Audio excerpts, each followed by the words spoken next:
But we're living in the spirit of the Antichrist. We're living in the day of the Antichrist. And I want to give you an idea of the day and age that we live in.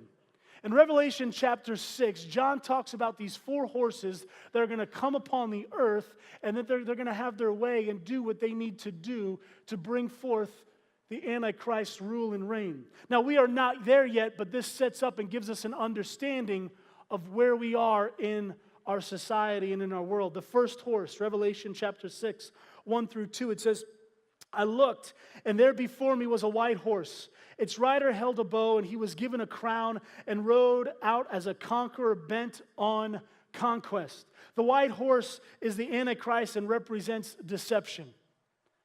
If there's one word that describes the Antichrist, it is deception. He wants to deceive us.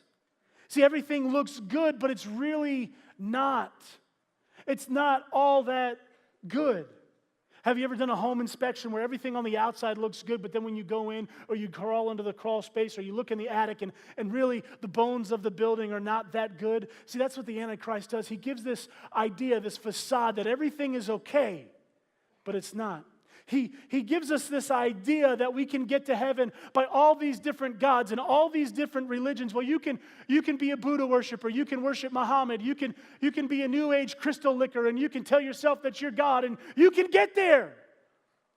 But no, he says that the Christians are narrow-minded, and Jesus isn't the only way. He deceives us. He's the father of lies. The second horse is Revelation chapter 6, 3 through 4. It says, then another horse came out, a fiery red one. Its rider was given power to take peace from the earth and to make men slay each other. To him was given a large sword. This horse was the horse of war or terrorism. We live in a day and age that there is war. Currently, there's 24 different wars going on. Now, we aren't living in the day that these horses are going to arrive, but we're right before it. It's a spirit of fear. You remember those days that you can get on your bike and you can just ride to school? How many rode their bike to school? Just raise your hand if you rode your bike to school. Just a few of you guys. When I was in elementary school, my mom and dad let me ride my bike to school. I remember I had a Cannondale and it was aqua blue, and I would get on my bike and I was cool because I had the freestyle bike with the pegs on the side. Anybody had a freestyle bike? Yeah, and you try to do the tricks, and then you do a trick, and then you bust your face on the pavement, Yeah, it was a lot of fun. And so I would ride my bike to school, and I would think that I was awesome and big and cool, but it was only like 1.5 miles away from my house, and I lived in Richfield where nothing happens, and everything's perfect and peaceful, right? And there's no way that I would let my kids ride their bikes to school. Not a chance. One, because they come to school here, which is a great school, but the road out here, there's no way I'm letting my kids ride their bike on that road, right?